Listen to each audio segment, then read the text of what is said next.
wins in this league are difficult to come by. Road wins in this league are very difficult to come by. And so, to that extent, it was a good day to that extent. I don't like our execution down at the end on a lot of different fronts. And and this, I don't want to take anything away from their effort and their stick-to-itiveness. We made that a lot harder than it had to be today. But at the end of the day, been played a lot of games, a little bit of days, and so been out on the road for a while. So to get a win, to come in and have 2 road wins, Sunday and Tuesday, and to go home with 2 victories is good. To come in here and win is good, but we have to be better. I assume you're talking about turnovers and missed free throws. I think both were season worst. The turnovers, the missed foul shots, the giving them 2 easy layups at the end of the game. That's just off the top of my head. But then if you look at all that and say you still come away with a win, but we're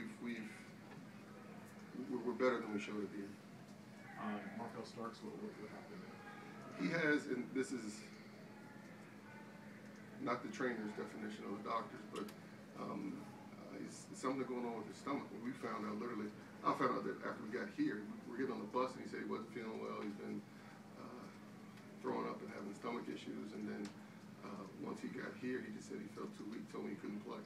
I can't go, coach. This was something that literally happened after we got to the building today, and so I don't think it's anything long term. I'm not sure whether he ate something. I'm not sure whether he has a bug. All this was. I found this out literally as the team was warming up. What does that do for you strategy-wise? Obviously, Jason at the end of the point, but finding out 45 minutes or now, and just starting to think. Yeah, I think that this team, it's. Jason spent time back there, Otto spent time back there, Jabril spent time back there, Greg spent time back there. We have versatile pieces such that, we don't need the ball. We played long stretches this year without Markel. And so, like the nature of your question is geared more towards, your stereotypical, he's a 1, he's a 2, he's a 3, he's a 4, he's a 5. And so you lose your 1, so now who's the 1? Right. And I think we have versatile pieces. And obviously a lot of the duties did fall on Jason today, and I thought he did, for the most part, a pretty good job with that. But then he also had to know. The held a career high 31 points for Jason. I'm sure he's going to lament his missed free throws, but there was more. But what did you think of him overall? Well, I thought. It was a difficult game for him in that he had to deal with their press and their pressure most of the time. But then also he was clearly in the groove, and the ball was going in, and so. I thought, obviously, I think Jason played very, very well today, despite those foul shots. It seemed like he did a pretty good job with Melvin. I think Melvin got a few buckets late, which kind of skewed his numbers, but overall, it seemed like you guys kept him under wraps. And I have not looked at the stat sheet, so I don't know. I didn't feel like he was under 19. I didn't feel like he was under wraps. Okay. He's good.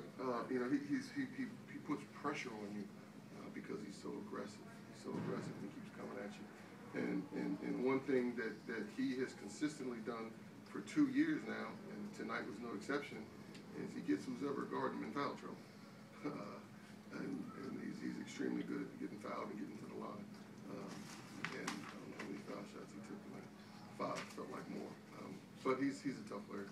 But you have to guard him by committee. I don't think you can say. And when I say by committee, everyone has to be, even though one person may be the point person assigned to guard him, everyone has to know where he is. Everyone has to be ready to crowd and try to not give him space.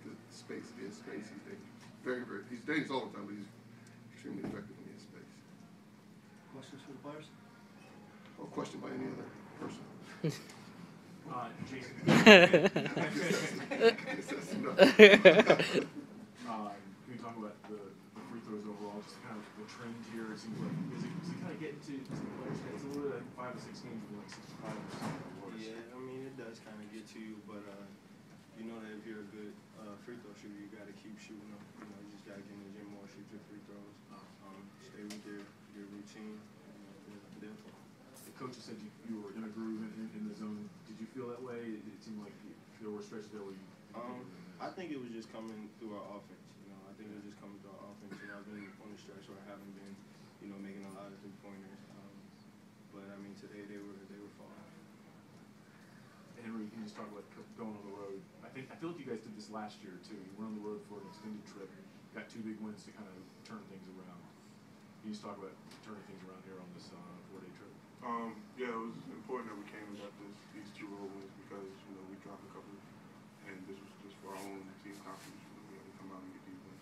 Is there anything to being on the road and kind of just being around each other and not having other distractions? More intimate time with coach.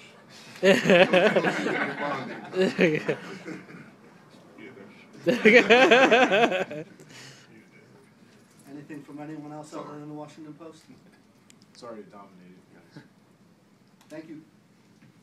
You got anything else? I think I'm good.